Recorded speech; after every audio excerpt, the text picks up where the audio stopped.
नमस्कार, मैं एल के गौतम एडवोकेट आपका स्वागत करता हूं। धारा 19 आईपीसी जज को परिभाषित करती है। हम आपके सामने एक प्रश्न के माध्यम से समझने का प्रयास करते हैं। धारा 19, कौन व्यक्ति जज है? अक्सर करके जो कोर्ट में बैठा व्यक्ति है, मजिस्ट्रेट, सेशन जज, हाई कोर्ट जज, सबको हम जज कहते हैं। इसके अलावा हम किसी को जज नहीं समझते हैं, यानी न्यायाधीश नहीं समझते हैं। हम आपके सामने इस परिभाषा को रखने का प्रयास करते हैं।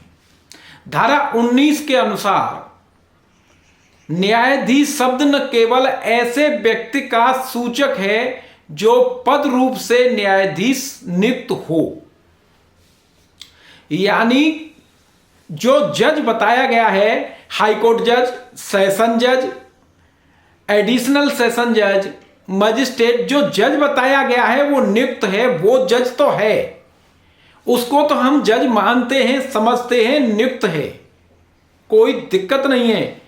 किंतु हर उस व्यक्ति का सूचक है। इसके अलावा वो व्यक्ति जो कार्य कर रहा है वो धारा 19 ये कहती है उस हर व्यक्ति का भी सूचक है, यानी वो व्यक्ति इन नियुक्त जजों के अलावा भी कोई व्यक्ति जज होता है। कौन व्यक्ति जज है? यानी जो किसी कार्रवाई में, जो सिविल हो, क्रिमिनल हो, अंतिम निर्णय या ऐसा निर्णय जो इसके विरुद्ध अपील न होने पर अंतिम हो जाए, या ऐसा निर्णय जो किसी अन्य प्राधिकारी द्वारा पुष्ट किए जाने पर अंतिम हो जाए, देने के लिए विधि द्वारा सशक्त किया गया है, यानी विधि द्वारा, ला द्वारा प्राधिकृत,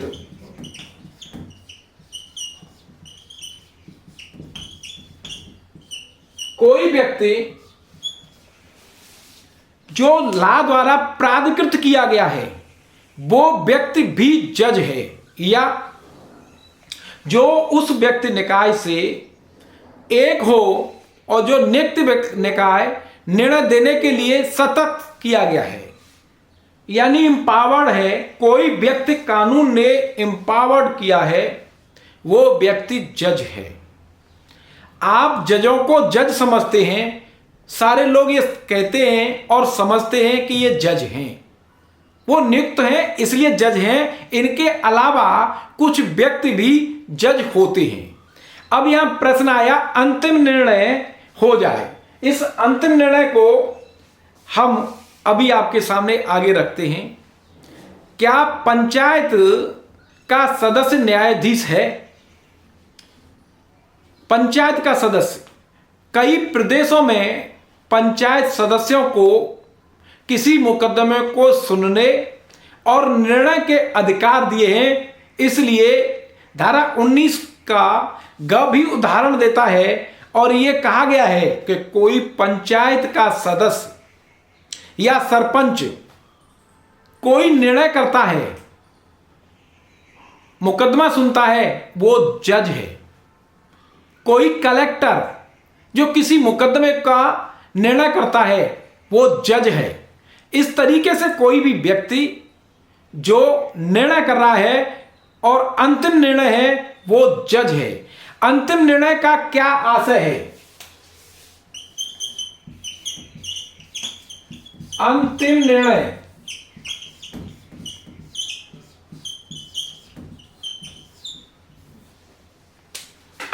अंतिम निर्णय वह निर्णय है जहां तक निर्णय देने वाला न्यायालय का संबंध है वो अंतिम है, जिसमें यदि कोई अपील नहीं की जाती है तब वो अंतिम हो जाएगा, यदि अपील नहीं की गई तो, अथवा ऐसा निर्णय जो किसी प्राधिकारी द्वारा पुष्ट किए जाने पर, कंफर्म किए जाने पर अंतिम हो जाए। किसी व्यक्ति को अंतिम निर्णय देने का अधिकार है, वो व्यक्ति जज है। जो जज नियुक्त हैं, इनके अलावा उन्हें तो दुनिया जानती है कि ये जज हैं। न्यायालय के लिए क्या आवश्यक शर्त है?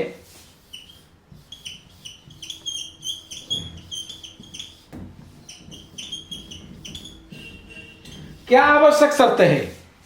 कोई व्यक्ति जिसे किसी मामले में किसी प्रकार का अधिकार नहीं है, यानी निर्णय दे सके, कोई व्यक्ति अगर उसे निर्णय देने का अधिकार नहीं है, तब वो व्यक्ति न्यायाधीश नहीं है, वो व्यक्ति जज नहीं है। जिसे निर्णय का अधिकार न हो वो न्यायाधीश नहीं है। अंतिम निर्णय सुनाने के लिए ये आवश्यक शर्त है। इस संबंध में ब्रजनंदन सिन्हा बनाम ज्योति नारायण का केस ला भी है, चूंकि यह आवश्यक शर्त है कि उसे अंतिम निर्णय का अधिकार है। व्यक्ति जिसे ये अधिकार है वो जज है। इस तरीके से मैंने आपके सामने कौन व्यक्ति जज है, नियुक्त जजों के अलावा वो व्यक्ति भी जज है जिसे अंतिम निर्णय देने का अधिकार है। ऐसा विभिन्न पंचायती राज अधिनियम एक्ट अन्य तरीकों से पावर दी गई हैं, तो वो व्यक्तियों को भी जज समझा जाता है। अब आप जिसे मजिस्ट्रेट समझते हैं, सपुर्दगी मजिस्ट्रेट, यानी कोई मजिस्ट्रेट, हर हिंदुस्तान के हर शहर में मजिस्ट्रेट नियुक्त हैं। मजिस्ट्रेट जज नहीं माना जाएगा। अब कैसे? सपुर्दगी मजिस्ट्रेट क्या न्यायाधीश है?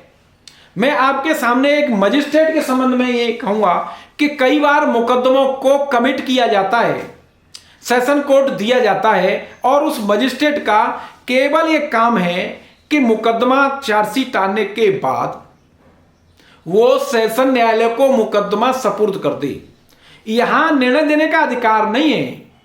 ऐसा मजिस्ट्रेट जिसे केवल कमिट करने का अधिकार है, तब उस मजिस्ट्रेट को जज नहीं समझा जाएगा। कुछ परिस्थितियां ऐसी हो सकती हैं कि एक मजिस्ट्रेट को जज समझा जा सकता है, लेकिन एक जज को मजिस्ट्रेट नहीं समझा जा सकता है। इस संबंध में कृष्णस्वामी नायडू बनाम स्टेट ऑफ तमिलनाडु का केस ला आपके सामने है। इसे आप देख सकते हैं और स्पष्ट कर सकते हैं। इस प्रकार मैंने धारा 19 के अनुसार न्यायाधीश शब्द को एक्सप्लेन करने का प्रयास किया है। ये मेरे विचार थे जो मैंने आपके सामने रखे। प्लीज आप कमेंट बॉक्स में अपने विचार और प्रश्न अवश्य रखें, और मेरे YouTube चैनल को सब्सक्राइब शेयर करने के साथ साथ आप फेसबुक पेज पर LK गौतम सर्च करके भी दे सकते हैं। बहुत बहुत धन्यवाद।